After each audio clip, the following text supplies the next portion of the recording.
जी question भी बता दें।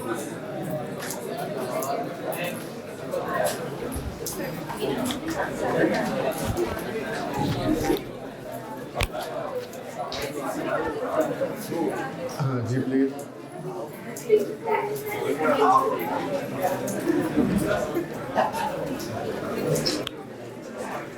हाँ जी प्लीज भाई।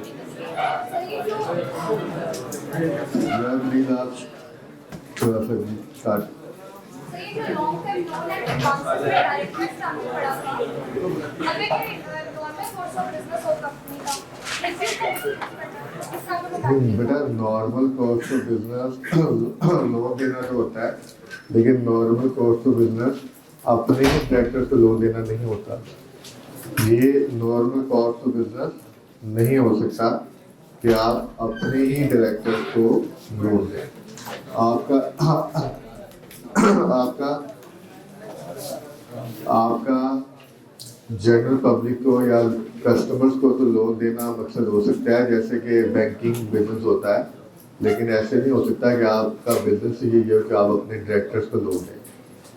सही जो करंट एसेट्स है इसमें जो प्रोविजन ज्यादा provision if any made for doubtful loans और एडवांसेस और for diminution in the value और loss in respect of any asset. सही रेप्रिसिएशन। लॉस ऑफ डिमिनिशन का मतलब होता है, डिमिनिशन का मतलब है रिडक्शन।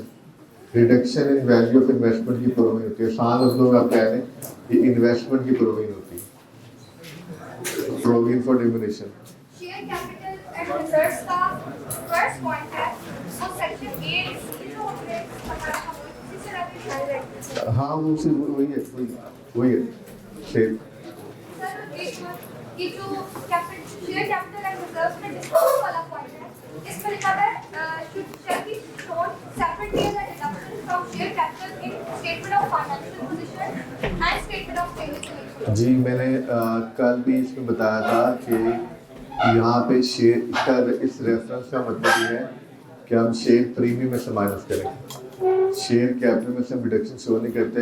ये मीनिंग उस सेंस में आ रहा है कि आपने डिडक्ट करना है शेयर प्रीमियम में से। ठीक है in statement of change in equity को स्टेटमेंट नहीं दिखाएंगे, statement of changes in equity में ही दिखाएंगे हम वहाँ पर इश्यूएंस और शेयर्स को दिखाएंगे कि डिस्काउंट पे क्यों है, और जो डिस्काउंट का एलिमेंट होगा वो हम माइनस कर देंगे वहीं पे, वहाँ पे शो होगा पेज पे, और शेयर प्रीमियम से माइनस करेंगे।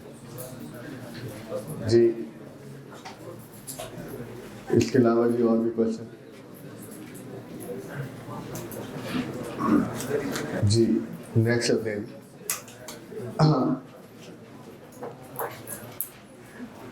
जी नेक्स्ट है जी हमारे पास आई थिंक ये कंटीजेंसी कमिटमेंट्स कराया गया था पॉइंट। कंटीजेंसी कमिटमेंट्स का हमारे पास एक इंटरनेशनल अकाउंटिंग स्टैंडर्ड 37 भी है, IAS 37, हमने वो भी कवर करना है, वहाँ पे भी इसको डिस्कस कर लेंगे। लेकिन हमें ये पता होना चाहिए कि जो भी हमारे बिजनेस के अगेंस्ट केसेस हुए होते हैं उससे रिलेटेड जो आउटकम्स वगैरह होने होते हैं उनको हम क्या करते हैं, उनको भी फाइनेंशियल स्टेटमेंट में क्या करते हैं, डिस्क्लोज करते हैं। तो एक कंटीजेंसी कमिटमेंट्स में आते हैं, ये हमारा IAS 37 के साथ ही कवर हो जाएगा सारा एरिया। नेक्स्ट है जी requirement as to statement of profit और लॉस अकाउंट।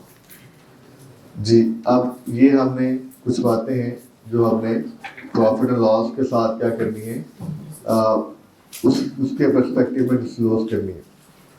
जी सबसे पहली बात क्या है जी कि हमने जो पॉइंट नंबर 23 के नाम से आ रहा है कि हमने क्या करना है, हमने अपनी टर्नओवर का मतलब होता है सेल्स, हमने अपनी सेल्स में से एज सेपरेट शो करना है कि हमने डिस्काउंट कितना दिया है,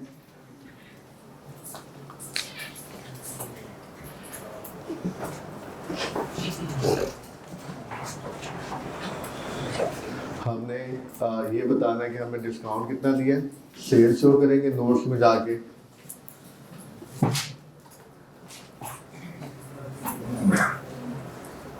पहले ग्रॉस सेल आ देंगी, उसमें से डिस्काउंट बताएंगे हमने कितना दिया है,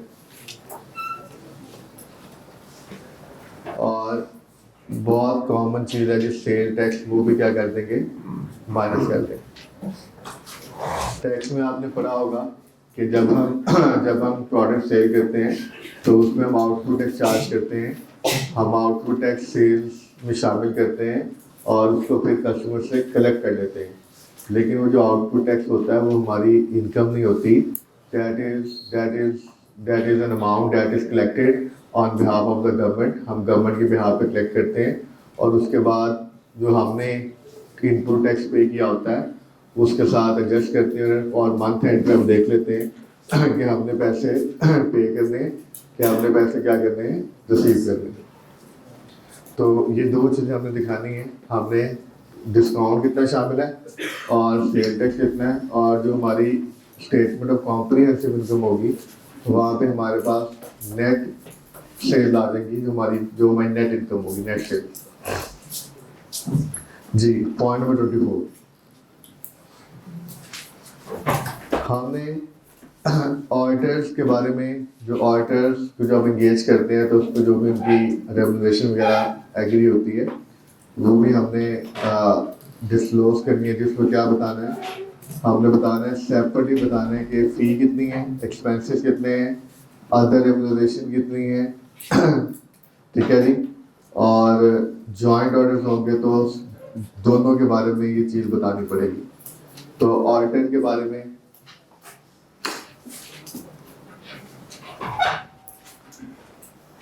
उसकी जो फी होगी, एक्सपेंसेस होंगे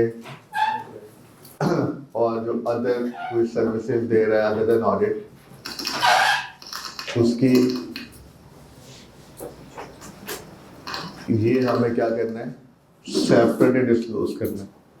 कि ये नहीं करना कि हमें for example total amount 5 lakh रुपए है तो हम टोटल अमाउंट 5 लाख बता देंगे नहीं, हम ब्रेकअप बताएंगे कि इसमें ऑडिट की फी कितनी है, उसके आउट ऑफ पॉकेट एक्सपेंसेस कितने हैं और अदर सर्विसेज चार्जेस कितने हैं और टोटल फी ऑडिट हमारी फॉर एग्जाम्पल 5 लाख रुपए है। और अगर ज्वाइंट ऑडिटर्स होंगे, ज्वाइंट ऑडिटर्स का मतलब है कि दो ऑडिटर्स मिलके कंपनी का ऑडिट कर रहे हैं ज्वाइंटली, तो ज्वाइंट के केस में यही इंफॉर्मेशन दोनों ऑडिटर्स के बारे में हम क्या करेंगे, डिस्क्लोज करेंगे। ये इंफॉर्मेशन के दोनों ऑडिटर रिस्पेक्टिवली क्या क्या प्राइस, क्या क्या फ़ी चार्ज कर रहे हैं और क्या क्या सर्विसेज दे रहे हैं, उसके पैसे कितने चार्ज कर रहे हैं। तो ये ज़्यादा बताना है ताकि पता चले कि फ़ी का पोर्शन कितना और एक्सपेंसेस का पोर्शन कितना। ठीक है, क्लियर है जी। नेक्स्ट जो पॉइंट नंबर 25 है, पॉइंट नंबर 25 जो है ये 24 ऑडिटर वाला हो गया।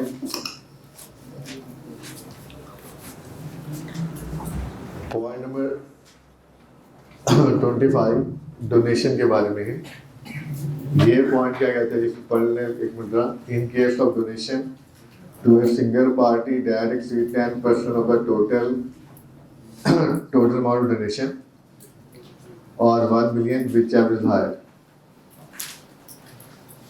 Name of the donee or donors shall be disclosed, and where any director or his spouse has interest in donees respective of the amount, the name of such director along with the interest shall be disclosed. अगर आप donation दे रहे हैं तो donation में अगर आपने एक single party को डोनेशन दिया है जो कि 10% टोटल डोनेशन का 10% से ज़्यादा है और 1 million विच एवरी साइड, दोनों में से दो यहाँ पे वैल्यूज हैं, 1 million और दूसरा क्या है जी 10% ऑफ टोटल डोनेशन। इनमें से जो भी क्या है विच एवर इज हायर, तो जो हायर अमाउंट होगी उसके बारे में आप क्या करेंगे जी। अगर फॉर एग्जांपल आपने डोनेशन दिया है और वो फॉर एग्जांपल वो 15 लाख मतलब वो 10% से ज़्यादा है टोटल डोनेशन का, तो आप क्या करेंगे, उस अमाउंट को आप क्या करेंगे, डिस्क्लोज करेंगे। आपने बताना क्या है, डोनी का नाम बताना है, ठीक है जी, और ताकि पता चले कि डोनेशन किसको दी जा रही है। और अगर एक तो बात ये होगी तो सिंपल है कि विच एवर इज हायर। दूसरी बात अगर डायरेक्टर का कोई इंटरेस्ट है, कोई रिलेशन है,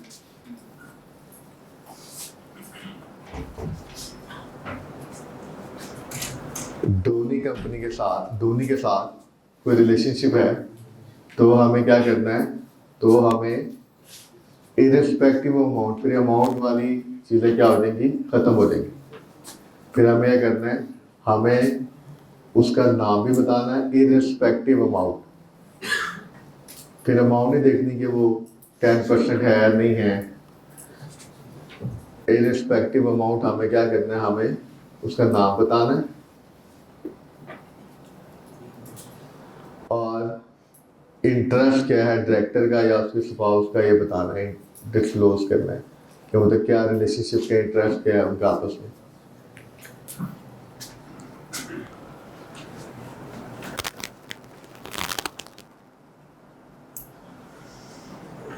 ठीक है जी।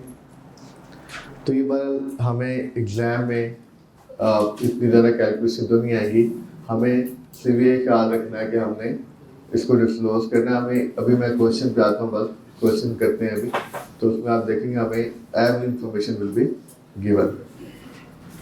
ये वाला नेक्स्ट पॉइंट है, ये बहुत इंपॉर्टेंट है, 26। इस पर भी क्वेश्चन करेंगे। हाँ, पहले ये करेंगे, उसके बाद ये करेंगे जी। हमें क्या बताना है जी, कंप्लीट पर्टिकुलर, हमने पहले वैसे डिस्कस भी किया हुआ, complete particular of the aggregate amount charge by the company shall be disclose separately for director. ये मैंने, अगर आपको याद हो तो मैंने एक छोटा सा फॉर्मेट बनाने की कोशिश की थी।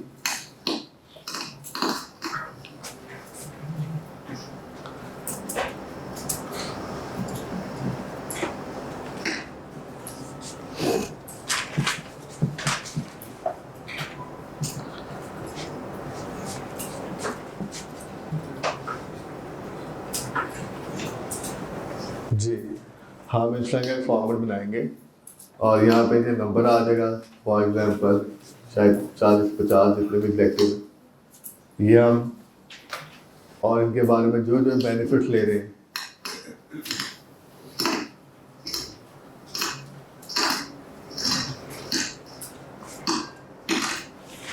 उसकी क्या करेंगे, इंफॉर्मेशन डिस्क्लोज कर देंगे। वो बेनिफिट्स क्या हैं अभी बात कर लेते हैं जी। क्या क्या बताना जी आपने, ये इस तरह का फॉर्मेट ड्रॉ कर लें। ये फॉर्मेट इस तरह का बनेगा जब ये सब बातें बतानी पड़ेंगी।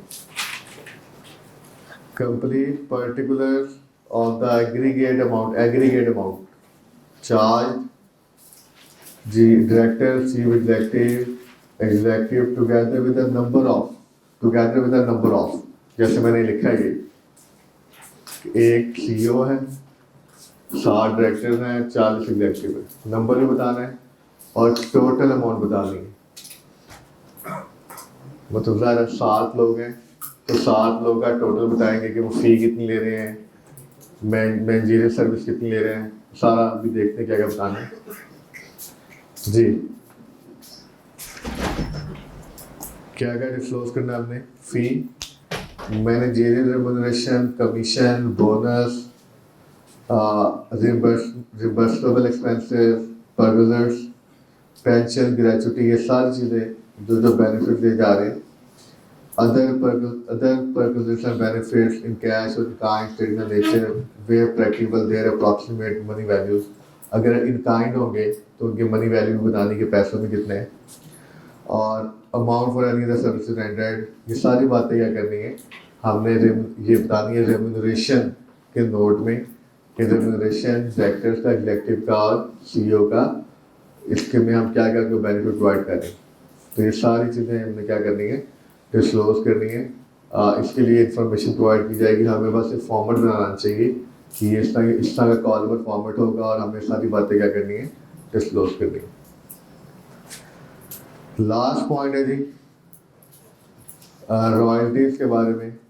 अगर आप रॉयल्टीज़, किसी को रॉयल्टी पे कर रहे हैं, पॉइंट नंबर ये 26 हो गया।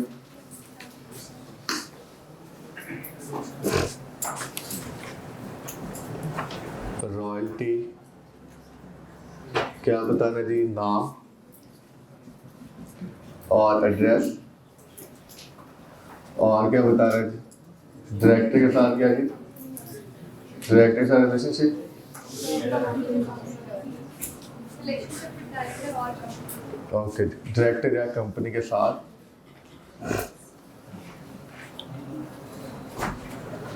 रिलेशनशिप, जिसको रॉयल्टी पे की जा रही है, जिस कंपनी को या इंडिविजुअल को, उसका डायरेक्टर या कंपनी के साथ क्या रिलेशनशिप है, अगर कोई है तो वो भी क्या कर देंगे,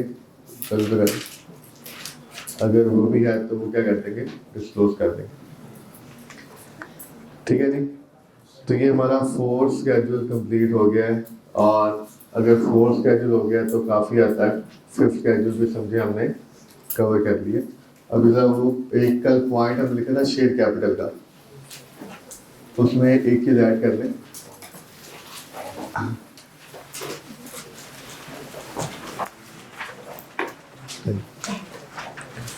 जी शेयर कैपिटल का जो पॉइंट था ना कल, उसमें एक चीज़ और ऐड कर लें कि उसमें हमने ना ऑथोराइज शेयर कैपिटल भी डिस्क्लोज करना होता है। लिख लें ऑथोराइज शेयर कैपिटल वाले एरिया में लिख लें, लिखा हुआ ऑथोराइज कैपिटल वाले, मेरा भी क्या लिखा हुआ था कल, हाँ लिख लें, इसमें लिख लें authorise share capital shall also be disclosed, authorized share capital shall also be disclosed,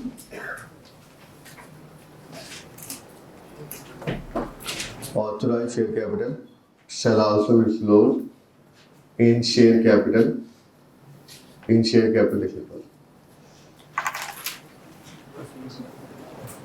authorise share capital क्या होता है, एक मैक्सिमम लिमिट हमें अवेलेबल होती है कि हम मैक्सिमम इतना शेयर क्या कर सकते हैं, इशू कर सकते हैं, और एक होता है हमारा इशूड शेयर कैपिटल, जो हमने शेयर क्या किए होते हैं, इशू किए होते हैं। वो जो क्वेश्चन पे आ रही तो शेयर किया होता है।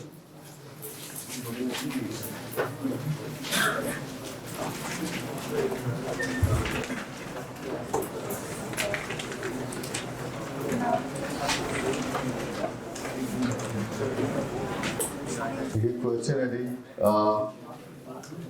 ये ग्रुप में शेयर किया हुआ सेफ गार्ड के नाम से।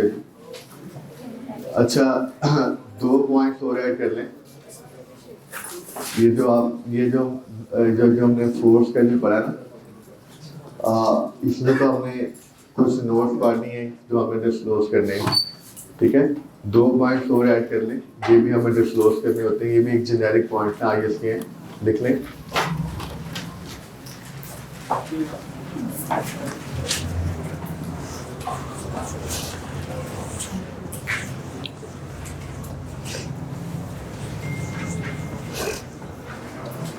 दो चीजें हमें, ये जर्नल पॉइंट्स हैं, ये भी फाइनेंशियल स्टेटमेंट में हमें डिस्क्लोज करनी होती हैं। एक है जी ऑथराइजेशन डेट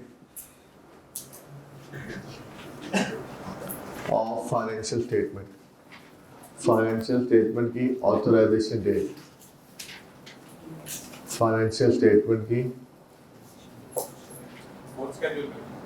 लिखा हुआ, मुझे लगा बता रहे, नहीं लिखा हुआ, ये IS10 में, IS10 में वो जब आपको एग्जामिनेशन होनी है ना, तो वो तो IFRS और स्केड्यूल इकट्ठी होनी है, तो कुछ ऐसे पॉइंट्स हैं जो आपको भी पता होना चाहिए, ये भी डिस्क्लोज करना होता है, 1-2 पॉइंटिंग, 4th स्केड्यूल में लिखा हुआ है। Authorisation date of financial statement, हमारी फाइनेंशियल स्टेटमेंट में लिखा होता है कि ये फाइनेंशियल स्टेटमेंट किस डेट को क्या हुई है, ऑथराइज हुई। और दूसरी बात, final dividend, final dividend for the year, वो भी हम क्या करते हैं, डिस्क्लोज करते हैं। फाइनल डिविडेंड क्या होता है, फॉर एग्जाम्पल 2021 की फाइनेंशियल स्टेटमेंट बन रही है, तो 2021 का फाइनल डिविडेंड वो होगा जो 2022 में डिक्लेयर एंड पे होगा। फाइनल डिविडेंड को डायरेक्टर्स क्या करते हैं, वो रिकमेंड कर देते हैं चूँकि उनकी अप्रूविंग अथॉरिटी शेयर होल्डर्स होते हैं, तो वो जो मैंने बताई हुई बात है F1 में भी, तो वो जो AGM होगी उसमें फिर वो क्या हो जाएगा, उनका अप्रूवल हो जाएगा। फाइनल डिविडेंड जो 1 साल का होता है वो नेक्स्ट ईयर में रिकॉर्ड होता है, उस साल में रिकॉर्ड नहीं होता। तो फाइनल डिविडेंड भी डिस्क्लोज होगा, रिकॉर्ड नहीं होगा। सिर्फ अपनी फाइनेंशियल स्टेटमेंट में लिख देंगे हम कि डायरेक्टर्स ने क्या किया है, उन्होंने इतने परसेंट फाइनल डिविडेंड रिकमेंड किया है, which will be approved in the upcoming AGM में क्या हो जाएगा, अप्रूव अगर होना होगा तो अप्रूव हो जाएगा और शेयर होल्डर्स को अप्रूव कर देंगे। ठीक है, तो ये दो बातें भी हमें फाइनेंशियल स्टेटमेंट डिस्क्लोज करनी होती है, ऑथराइजेशन डेट और फाइनल डिविडेंड भी बताना होता है कि वो जो डायरेक्टर ने क्या किया हुआ रिकमेंड किया हुआ। जी क्वेश्चन देखिएगा प्लीज। इसमें हमारे पास लिखा है जी, safeguard limited SL is listed on Pakistan Stock Exchange and has registered office in Lahore.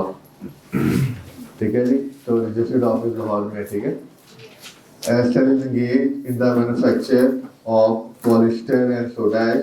ये भी हमें बताना होता है शुरू में जनरल इंफॉर्मेशन में कि आपका बिजनेस क्या है। Production plants are located in Lahore and Karachi. ये देखिए इंफॉर्मेशन सारी हमने पढ़ी हुई कि हमें प्लांट की अपने हेड ऑफिस की एड्रेस की इंफॉर्मेशन देनी होती है। Following is the SL draft statement of financial position as on December 31, 2020। ये ड्राफ्ट बैलेंस शीट हमारे पास गिवन है। इसमें कुछ चीज़ें अगर आप देखें तो हमें यहाँ पे नज़र आ रही हैं, रिजर्व्स आ रही हैं, लॉन्ग टर्म लायबिलिटीज आ रही हैं। ठीक है, एडिशनल इंफॉर्मेशन क्या है, हमने रिवाइज स्टेटमेंट बनानी है financial position as that 31 December 20 along with the relevant notes showing possible disclosures as required under IFRS and Companies Act 2017। पहली बात, अब आपने अगर सिर्फ क्लास डिस्कशन किया है मेरे साथ, तो अगर नहीं में जाके आपने पढ़ा तो आपको कम से कम अंदाजा हो जाएगा अच्छा हाँ ये बातें हमने पढ़ी हैं, ये बातें हमने क्या करनी है, डिस्क्लोज करनी है। ऑथराइज शेयर कैपिटल आ गया जी, ये हमें पता है डिस्क्लोज करेंगे।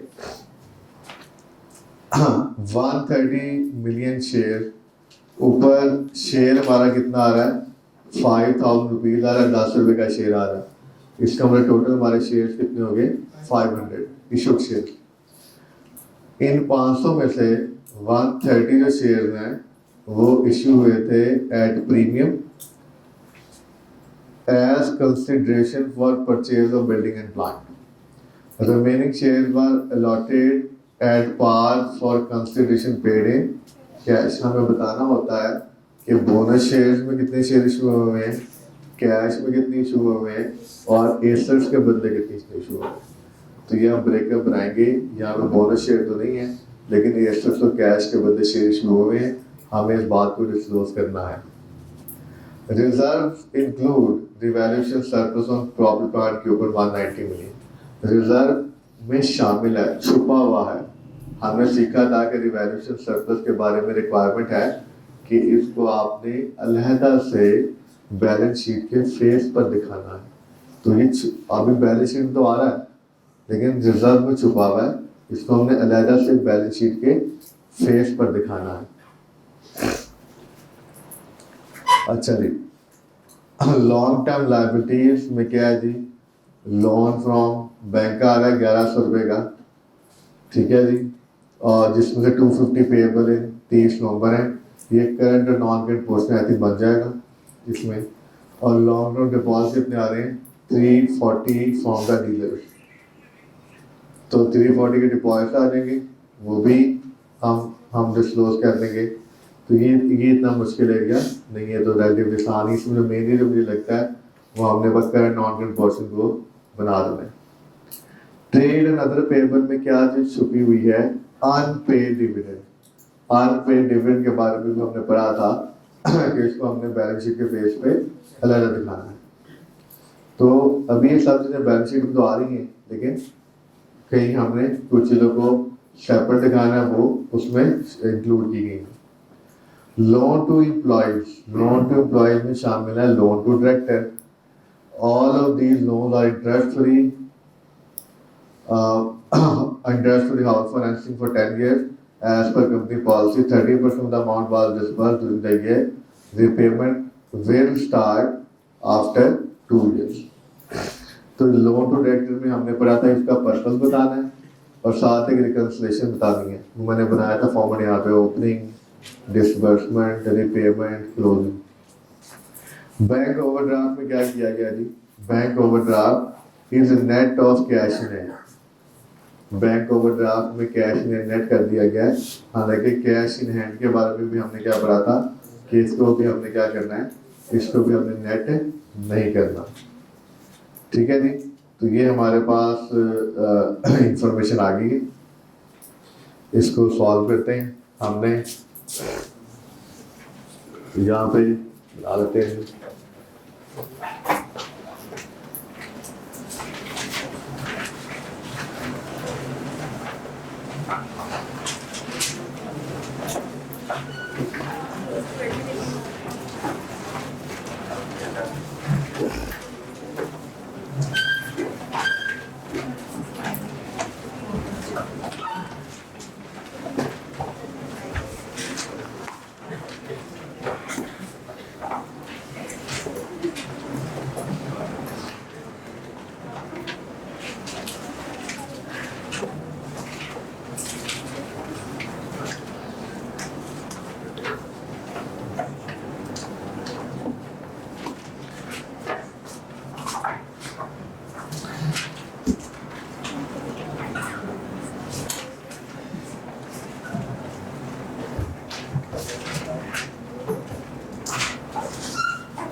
जी, ये फॉर्मेट बन जाएगा।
फाइनेंशियल स्टेटमेंट में नोट नंबर होते हैं। जो पहला नोट नंबर होता है वो होता है कंपनी और उसकी ऑपरेशंस के बारे में, कंपनी एंड इट्स ऑपरेशन।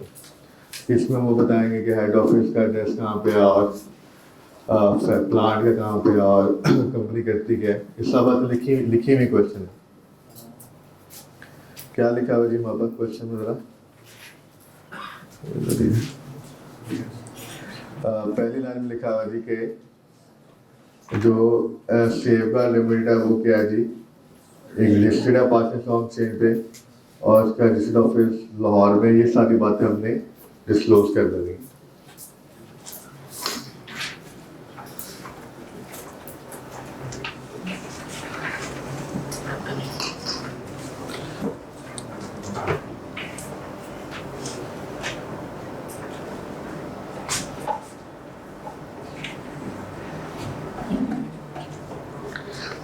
ये जो क्वेश्चन हम कर रहे हैं ये पास्ट का क्वेश्चन है। ये स्प्रिंग 21 में एग्जामिन किया था ये कैब ने। ये पास्ट का क्वेश्चन है 20 मार्क्स का। इसमें इसको मैंने अमेंड किया हुआ। इसमें इस 20 मार्क्स में ये वाला पूरा एरिया था और साथ हमारे पास इसमें वो था एक IFRS 8 का था, आप समझ लें 6-7 नंबर का। तो ये समझ लें कि वो 7 नंबर के अलावा जो ये बाकी एरिया है ये को 12-13 मार्क्स का बनता है। ठीक है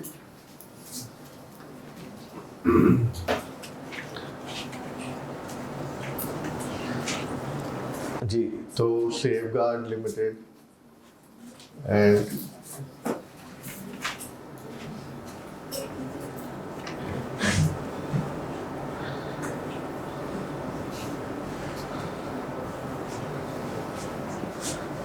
क्या था जी, लाहौर में है ना, लाहौर का लिखा हुआ है और वो उधर है फैक्ट्री लिखा हुआ लाहौर में, कराची प्लांट। ठीक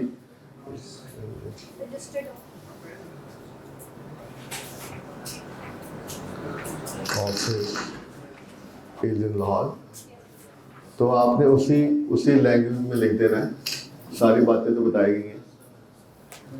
आगे क्या लिखा है जी, कंपनी क्या करती है, ऑपरेट करती है कंपनी मैन्युफैक्चर। आगे क्या जी, पॉलिएस्टर एंड सोडा ऐश। आगे जी, production plants and production plants are located in Lahore and Karachi. are located in Lahore and Karachi.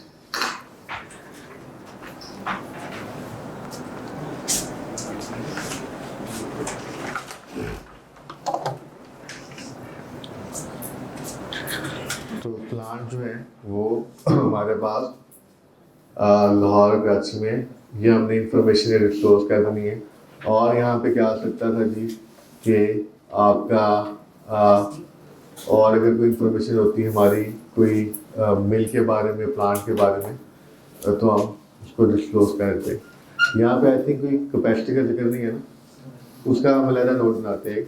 Production capacity, plant capacity है, उनके नाम से बना देते हैं। ठीक, तो हर कंपनी के फाइनेंशियल स्टेटमेंट में आपको जो नोट नंबर 1 मिलेगा ना, वो ये मिलेगा कंपनी एंड इट्स ऑपरेशन के बारे में, और ये इंफॉर्मेशन बताई जाएगी। नेक्स्ट अब हम इस क्वेश्चन में देखते हैं कि हमने क्या क्या बातें डिस्क्लोज करनी। क्या जी, हाँ वो भी मेंशन कर देंगे। बिल मेरा ख्याल से मेंशन करना चाहिए, क्योंकि एक्चुअली आपका प्लांट अगर इन प्रोग्रेस है तो आपकी वो फैक्ट्री वगैरह तो इन प्लेस होगी ना, वहीं वो प्लांट इंस्टॉलेशन होगी या फैक्ट्री बनेगी, तो वो बता देंगे, बिल्कुल बताएंगे जी। नेक्स्ट जी, अब बाकी नोट नंबर क्या आने वो डिपेंड करता है हमारे क्वेश्चन पे। तो हमारे पास क्वेश्चन में आई थिंक पहले शेयर कैपिटल का लेते हैं, या शेयर कैपिटल की का एक नोट बनना है, या वो जो डायरेक्टर्स हैं उनका नोट बनना है। पहले शेयर कैपिटल की बात कर लेते हैं, क्या ख्याल है? चलो वैसे होता ही है, थोड़ा सा मैं गाइड आप करता हूँ। फाइनेंशियल स्टेटमेंट में नोट्स की सीक्वेंस क्या होती है? पहले एक दो तीन नोट्स होते हैं ये कंपनी की इंफॉर्मेशन के बारे में, अकाउंटिंग पॉलिसी के बारे में होते हैं। उसके बाद नोट्स चलते हैं सीक्वेंस में। नॉर्मली क्या होता है, कंपनी चलती है क्या करती है, वो पहले एसेट्स के नोट्स बना लेती हैं सारे, फिर इक्विटी एंड फिर लायबिलिटीज के, और उसके बाद फिर सेल्स के, और फिर इनकम स्टेटमेंट जो बाकी एक्सपेंसेस के नोट बन जाते हैं। ठीक है, तो हमारा हम भी एसर के लाते चलते हैं। एसर में हमारा पहले कौन सा नोट आ रहा है जी? हम देखें तो लोन टू एम्प्लॉयज का। असल में हमें लोन टू एम्प्लॉयज में जो बताना है ना, असल में नोट में बताना है डायरेक्टर्स के बारे में। तो नोट नंबर 2 का नाम लिख देते हैं जी। ऊपर हेडिंग क्या आ रही है, नोट लोन टू एम्प्लॉयज।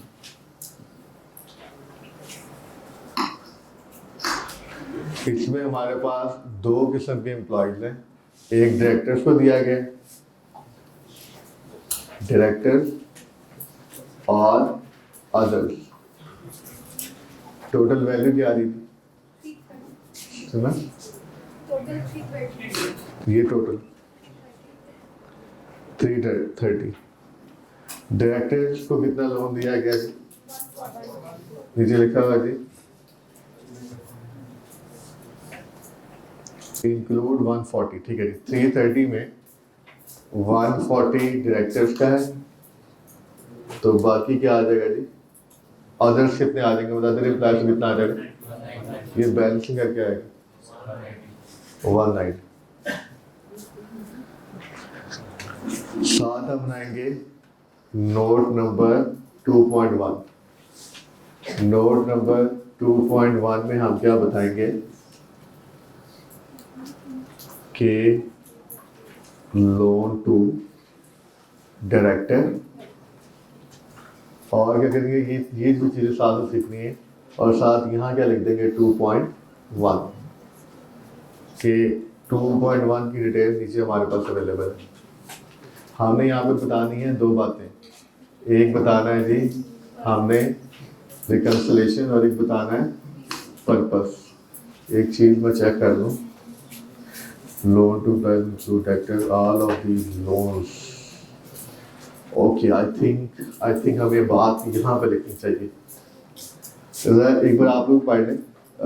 मेरे ख्याल से सेंस ये बन रही है कि जो सारे लोन दिए गए हैं ना, ये जो हाउस फाइनेंसिंग के बारे में, ये सबके लिए है, सिर्फ डायरेक्टर्स के लिए नहीं है।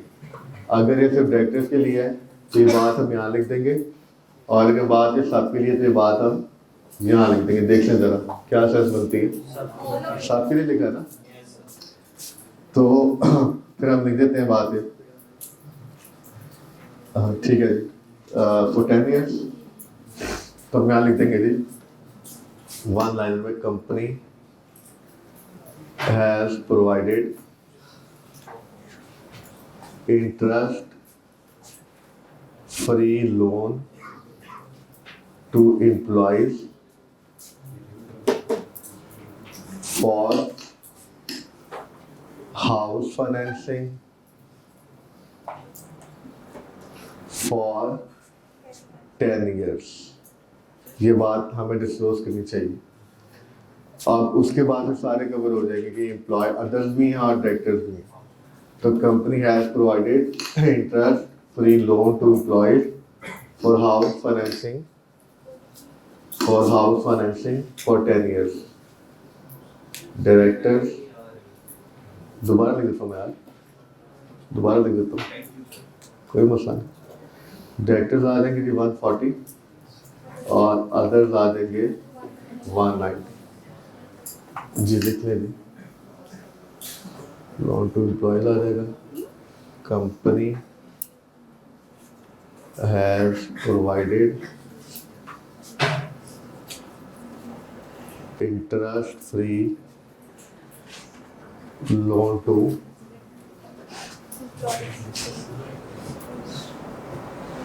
Employees for house financing for 10 years, जिसमें से डायरेक्टर से कितना बैलेंस आ रहा है 140 और अदर्स का आ रहा है 190, 330 हो गया total.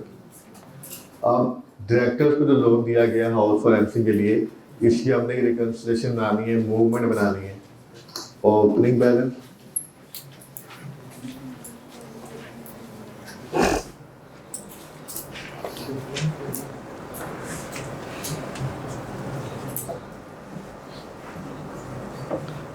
reimbursement, repayment, closing balance। तो टोटल तो हमें पता है कि क्लोजिंग कितना है 140। हाँ जी, सॉरी डिसबर्समेंट लिखना था यार थोड़ा सा ना, आप ठीक कह रहे हैं। डिसबर्समेंट आएगा, डिसबर्समेंट और रिपेमेंट। रिपेमेंट तो इस साल कोई नहीं है मेरे ख्याल से, क्योंकि लिखा हुआ है कि लोन वापस कब करने हैं, 2 साल के बाद। रिपेमेंट कोई नहीं, ठीक है जी, 2 साल के बाद। डिसबर्समेंट कितनी हुई है 30%। यहाँ पे थोड़ा सा ना एक थोड़ी सी एक वीक चीज है या जिसका हमें कंक्लूजन लाना पड़ेगा। 30% किसका, क्योंकि मैथमेटिक्स में आप किसी भी अमाउंट को किसी भी चीज किसी भी बेस फिर से डिवाइड करके आप परसेंटेज निकाल सकते हैं। हमें इस क्वेश्चन में ना ओपनिंग बैलेंस से बताया गया। अब पॉइंट ये राइज करता है कि आपने जितनी भी डिसबर्समेंट किया वो कितनी है 30%। वो 30% किसका है, ऑफ क्लोजिंग और ओपनिंग। क्योंकि मैथमेटिकली आप किसी भी मतलब ओपनिंग को बेस बना के भी आप परसेंटेज निकाल सकते हैं और क्लोजिंग को बेस बना के निकाल सकते हैं जी। क्या स्टेटमेंट पढ़े क्या देर में आता है जी कि क्या करना चाहिए। अगर हम एग्जाम में हैं तो हमें तो उस टाइम पे डिसीजन लेना है ना।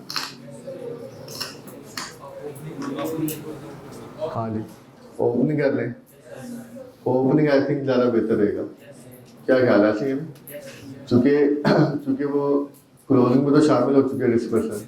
तो हम ये कह सकते हैं कि ये सेंस शायद ये बन रही है कि जो ओपनिंग था उसका 30% डिसबर्स कर दिया गया ड्यूरिंग द ईयर। और मैथमेटिकली क्लोजिंग भी हो सकता है, ठीक है, लेकिन बात क्योंकि स्टेटमेंट में कुछ ऐसी बात लिखी गई है तो we have to go for one direction. तो हम कह लेते हैं कि ये 30% जो है ये ओपनिंग का है। तो इसका मतलब है जो 140 है डायरेक्ट इंक्लूसिव 30%। क्या करेंगे जी, डिसबर्समेंट निकालने के लिए क्या करेंगे, 140 डिवाइडेड बाय 1.3 इंटू 0.3 डिसबर्समेंट आ जाएगी।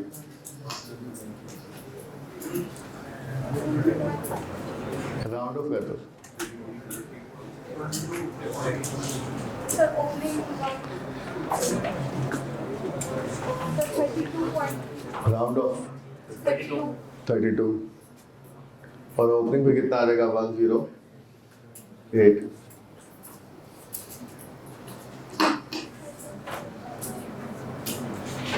ठीक है जी, तो क्लोजिंग बैलेंस हो ही रहना है। आप अगर अजम्पशन चेंज करेंगे तो आपकी ओपनिंग और रिइंबर्समेंट की अमाउंट चेंज हो जाएगी। अगर मैं फॉर एग्जांपल कहता हूँ क्लोजिंग, तो फिर क्या होगा 140 का 30% कितना हो जाएगा ये 42। तो फिर ओपनिंग कितना आ जाएगा 98। क्लोजिंग आंसर हो जाएगा हमारा जी। Sir, हमने जो रोज पढ़े थे उसमें हमने कहा था कि एम्प्लॉयज के अलावा वाला है, फिर हम एम्प्लॉयज वाले का नहीं मिला। हम देखो मैं आपको बताता हूँ इसकी रीज़न क्या होती है। देखो अब मैं यहाँ पे लिखने लगा हूँ, हमारे पास एसेट्स में क्या क्या आ रहा है, पीपी आ रहे हैं 45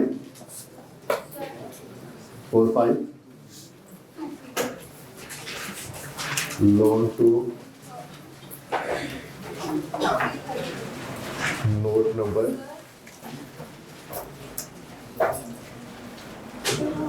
नंबर 2 कितनी वैल्यू आ रही है 330। मैं एक मिनट आंसर करता हूँ। ये जो 330 वैल्यू आ रही है, पहले तो क्वेश्चन चल रहा है 330 वैल्यू आ रही है ना, ये 330 का ब्रेकअप देना हमें। यूजर ऑफ फाइनेंशियल स्टेटमेंट को नहीं पता होता सारी चीज़ों का, उसने शेयर तो खरीद लिए होते हैं लेकिन उसको फाइनेंशियल अकाउंट थोड़ी आती सारी की सारी। वो देखेगा 330 लोन टू एम्प्लॉय दिया हुआ, 330 इस वैल्यू को टैली करना। तो हम 330 हम जो डिटेल दे रहे हैं ना असल में वो 140 की दे रहे हैं, जो मूवमेंट दे रहे हैं ना। तो 330 में जिससे जब यूजर नोट नंबर 2 पढ़ेगा, 330 का लिखा हुआ नोट नंबर 2, वो नोट नंबर 2 पे आएगा, वही बातें पढ़ेगा। और ये असल में ये चीज़ ये टैली करना है सर। हम अगर मैं वहाँ पे 330 लिखा हुआ है तो यहाँ 140 लिख दूंगा ना बस, तो चीज़ें कंफ्यूजिंग हो जाती हैं। नोट्स बनाए जाते हैं चीज़ों को क्लैरिफाई करने के लिए, चीज़ों को बेहतर फाइनेंशियल को रीड करने के लिए। 190 में क्या बताया मैंने? कुछ भी नहीं बताया। वो लिखना पर्पस बनाना पड़ेगा, वो फिर साथ में बता दिए हमने। ठीक है, ये 140 में फिर ब्रेकअप। जी सर मुझे वो वाला कोड कुछ समझ नहीं आया था जो आपने 140 को 1.3 से डिवाइड किया। समझ क्या नहीं आया? मैथमेटिक्स समझ नहीं आई या समझ नहीं आया? मुझे समझ ही नहीं आया ये किया। तो ये तो अच्छी बात है, बड़ी अच्छी बात है ये। देखो आंसर टैली हो रहा है कि नहीं? टैली है कि नहीं आंसर? 140 बस देखा। चलो ओके, 140 लोकेट हो गया क्वेश्चन में। अब तो जवाब देना। 140 लोकेट हो गया।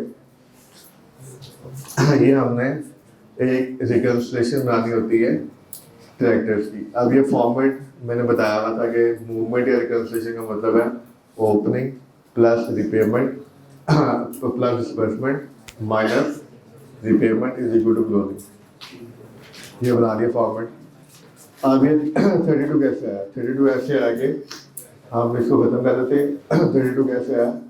क्वेश्चन में लिखा हुआ है कि आपने during the year 30% of the loan क्या किया? डिसबर्स किया। अब वो 30% की अमाउंट हमें गिवन नहीं है। हमें क्लोजिंग तो पता है, ना पता है ड्यूरिंग द ईयर लोन और कितना दिया था और ओपनिंग कितना था। तो हमने कहा कि इसका मतलब ये हुआ कि ओपनिंग का जो बैलेंस था उसका 30% डिस्बर्समेंट दिया और वो किसके बराबर हो गया? 140। इसको मैं यहाँ लिख देता हूँ।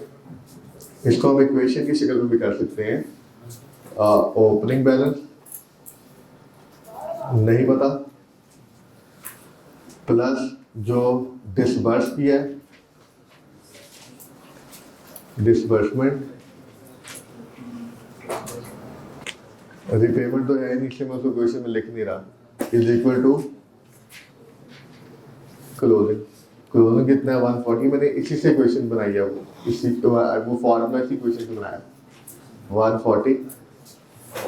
ये डिसबर्समेंट कितनी है? ओपनिंग का ही 30% है। 30% ऑफ एक्स करें और आपके पास एक्स, अगर आप एक्स अननोन कर लेंगे यहाँ पे तो एक्स कितना आ जाएगा? 108 डायरेक्टली आ जाएगा। तो 108 ओपनिंग है, डिसबर्समेंट भी कितनी हुई है? 30% ले लेंगे इसका 108 का तो 32 रुपीज़ आ जाएगा। तो डायरेक्ट कर दिया था मैंने, ये क्वेश्चन से कर लें आप। ठीक है, तो वो इस तरह से ओपनिंग आ गया तो डिसबर्समेंट भी आ गई। या मैंने वो जो मैंने वहाँ फार्मूला लिखा है ना, वो डायरेक्ट आंसर है डिसबर्समेंट निकालने का। पहले मैंने उस आंसर को मैंने ओपनिंग किया, पहले 1% ओपनिंग आ गया, फिर 30% ले लिया मैंने। जी नेक्स्ट। अच्छा जी, ट्रेड एंड अदर रिसीवेबल के बारे में, ट्रेड एंड अदर रिसीवेबल के बारे में तो हमारे पास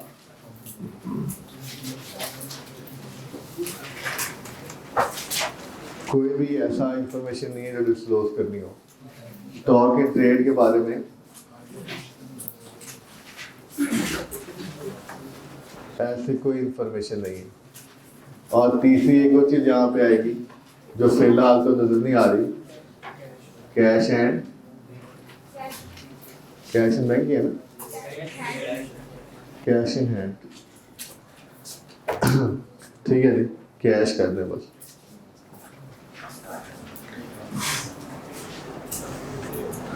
जी तो ट्रेड and other receivable 3265.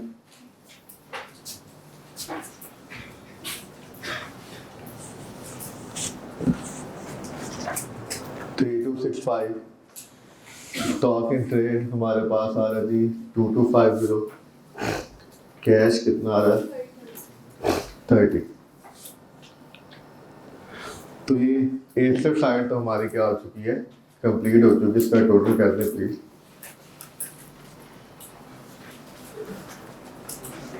बल्कि इसको हाँ ठीक है, ऐसे भी कर सकते हैं. चल अलग अलग जी कितना आ गया 4850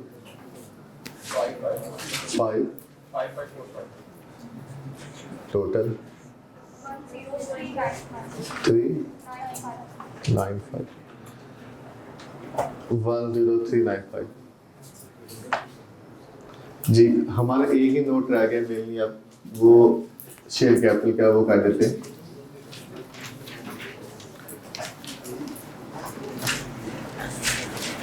लॉन्ग टर्म को बस स्प्लिट करना, बाकी जो नोट तो शेयर कैपिटल का बनना, बाकी तो इंफॉर्मेशन सिंपल है जी.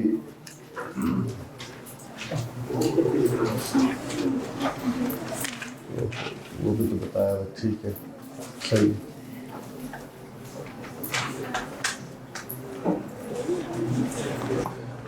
जी तो जी शेयर कैपिटल के नोट पे आ जाते हैं जी. हमें बताया गया है टोटल, हमें पता है कि हमारा ऑथराइज कैपिटल कितना है, इशूड कैपिटल कितना है, सारी इंफॉर्मेशन हमारे पास आ रही है. यहाँ पे नोट नंबर 3 बना देते हैं.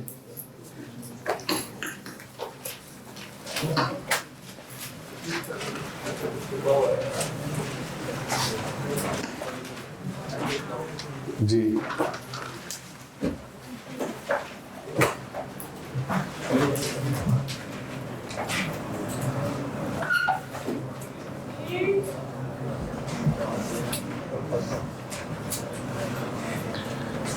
ऑथराइज्ड शेयर कैपिटल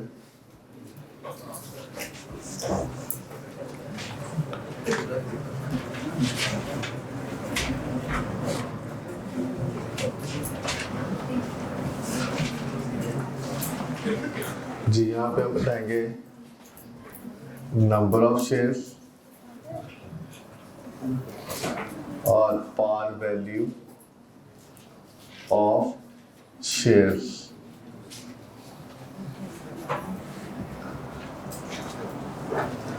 ऑथर्स कितने 900 शेयर्स और उनकी वैल्यू कितनी बन जाएगी 9000. 10 रुपये का शेयर है. नंबर ऑफ शेयर्स और पार वैल्यू ऑफ शेयर. 10 रुपये पार वैल्यू क्वेश्चन के बना. ये हमारा हो गया ऑथराइज्ड शेयर कैपिटल. ये इंफॉर्मेशन है, ये हमारा इशूड शेयर कैपिटल नहीं है. फिर लिखेंगे जी इशूड शेयर कैपिटल जी. अलॉटेड फॉर जी क्या है जी, बिल्डिंग क्या है, building and plant. Allotted for building and plant और अलॉटेड फॉर कैश जी. Allotted for building and plant हमें पता 130 शेयर है. और पार शेयर कैपिटल की मूवमेंट बनती सारी पार वैल्यू पे. हाँ जी बेटा शेयर कैपिटल का बन रहा है ना, शेयर कैपिटल तो पार वैल्यू पे आएगा ना. प्रीमियम पे इश्यू हुए हैं बिल्कुल हुए, वो शेयर प्रीमियम में आएगा ना. ये शेयर कैपिटल की मूवमेंट है. शेयर कैपिटल हमने पढ़ा था FR1 में, it is always maintained at par value. तो कितना आ जाएगा जी 1300. अब बाकी फिर कुछ नहीं बताया तो कैश के लिए बंदे शेयर इशू होंगे. वो कितने हैं जी टोटल हमें पता है. अगर टोटल 500 है तो ये कितना आ जाएगा, ये बैलेंसिंग करके आया 370, और यहाँ कितना आ जाएगा 37,500।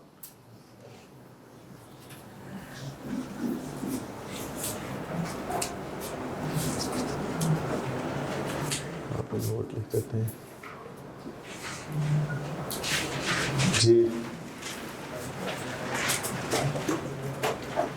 लायबिलिटीज को पहले डिस्कस कर लेते हैं। अगर आप बोनस शेयर होते तो वही बता रहे थे जी। लायबिलिटीज में क्या है जी, पॉइंट नंबर 4 है लोन और लॉन्ग टर्म डिपॉजिट। डिपॉजिट वैसे भी हमें ज़्यादा बताना है, तो यहाँ पर नॉन के लायबिलिटी में क्या आ जाएगा, लोन फ्रॉम बैंक आ जाएगा, और लॉन्ग टर्म इसको बस अलग करना है, स्प्लिट करना है हमने।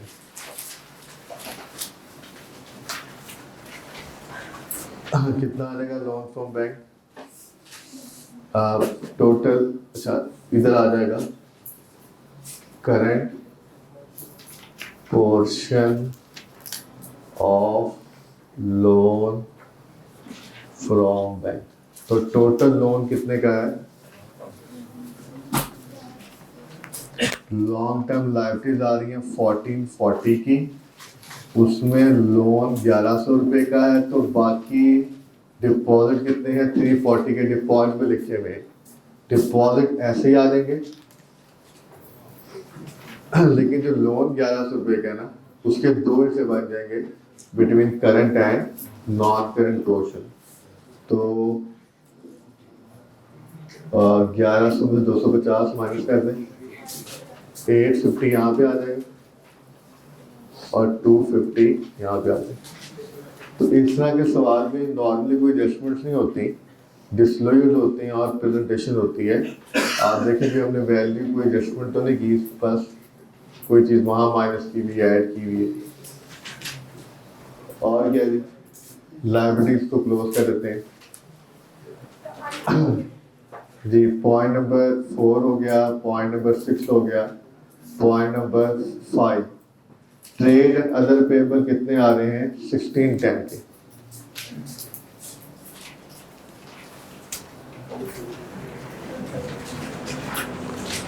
$1610 के आ रहे हैं।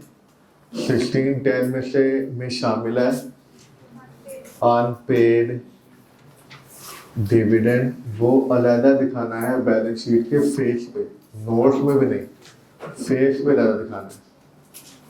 18 अनपेड डिविडेंड, ये 1610 है, इसमें से 18 माइनस कर दें 1592।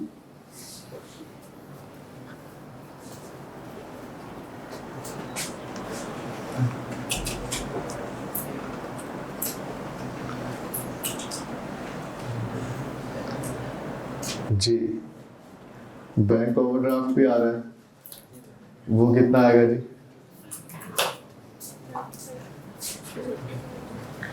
बैंक ओवरड्राफ्ट कितना आ जाएगा जी, 30 आएगा जी, 30 आएगा।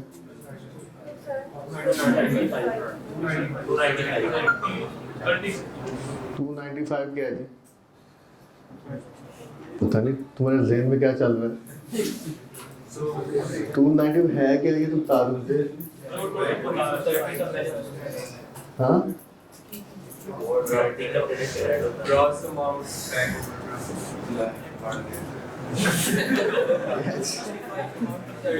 295 है कहाँ पे,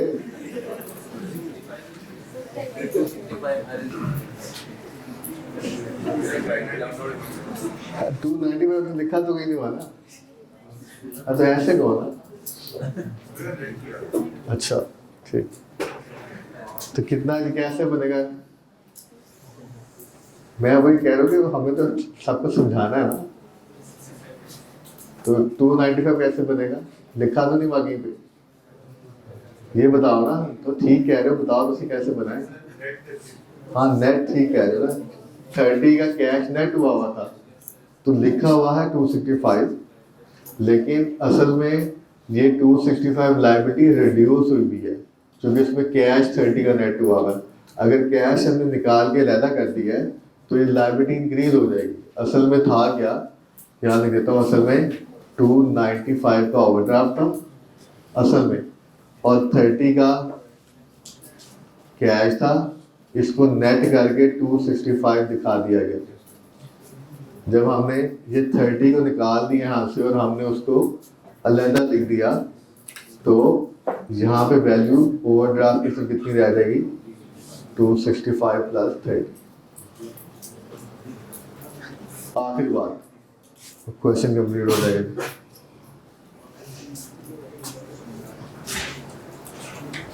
इसका टोटल कहते हैं जरा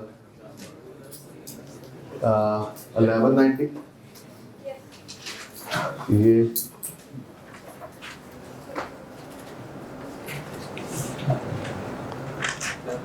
टोटल बताना,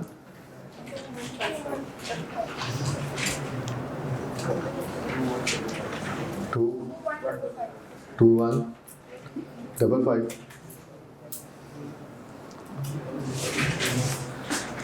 आंसर एक्सप्लेन किया करें ना, कोई बात नहीं, खैर।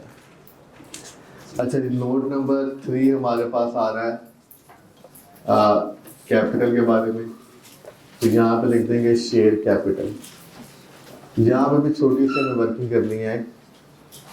अच्छा, हमने क्या करना है, हमने अपने रिजर्व को दो हिस्सों में तकसीम करना है, between capital reserve and capital reserve and revenue reserve.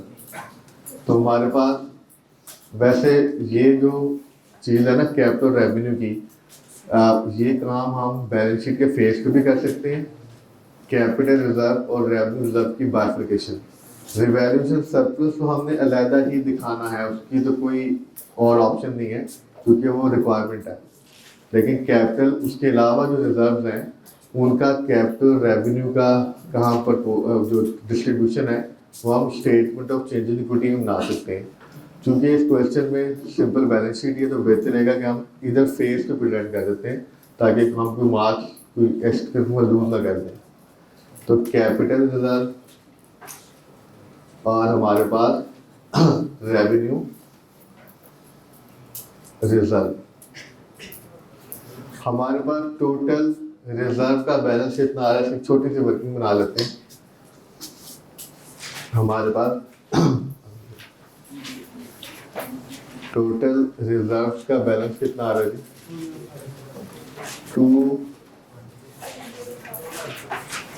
2250, ठीक है जी, 2050। इसमें देखिएगा, इसमें एक तो है रिवैल्यूएशन सरप्लस, वो कितना है जी 190.3 में। इसमें शेयर प्रीमियम भी है। शेयर प्रीमियम वैसे तो नहीं लिखा हुआ लेकिन एक पॉइंट था अभी पॉइंट नंबर 2 में था जी, 130 मिलियन के शेयर इशू हुए हैं 5 रुपए के प्रीमियम पे। तो ये कितना बन गया, आई थिंक 650। बाकी और कुछ नहीं बताया गया। तो फिर वो क्या होगी, सबसे कॉमन चीज़ क्या होती है जो कि बिजनेस में होती ही है, वो क्या है, रिटेन्ड अर्निंग। रिटेन्ड अर्निंग या अनअप्रोप्रिएटेड प्रॉफिट जिसे कहते हैं, ये हम बैलेंसिंग करके निकाल लेंगे। 1 0 1 to 1 0। तो इस तरह से हमें ये वर्किंग करनी पड़ेगी और हमारे पास कुछ काम प्रेजेंट कर देंगे तो क्वेश्चन कंप्लीट हो जाएगा।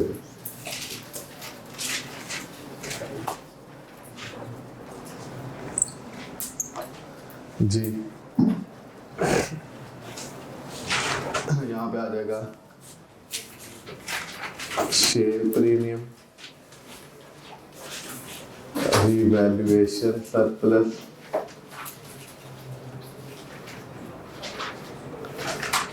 Retain earning. रिटेन अर्निंग 1210 650 190 और शेयर कैपिटल हमारा कितना ना 5000 जी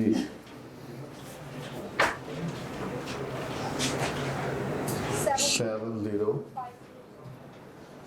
जी टोटल 10395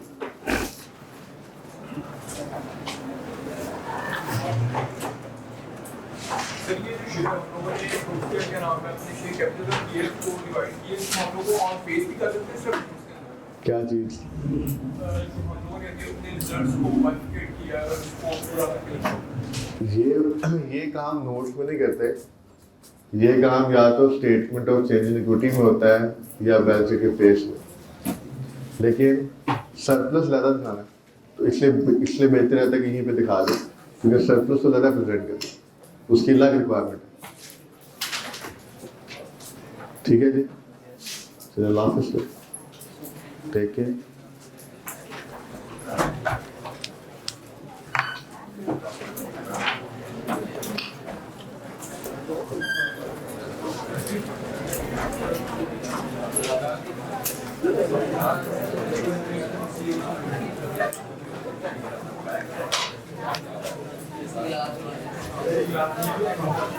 Yeah.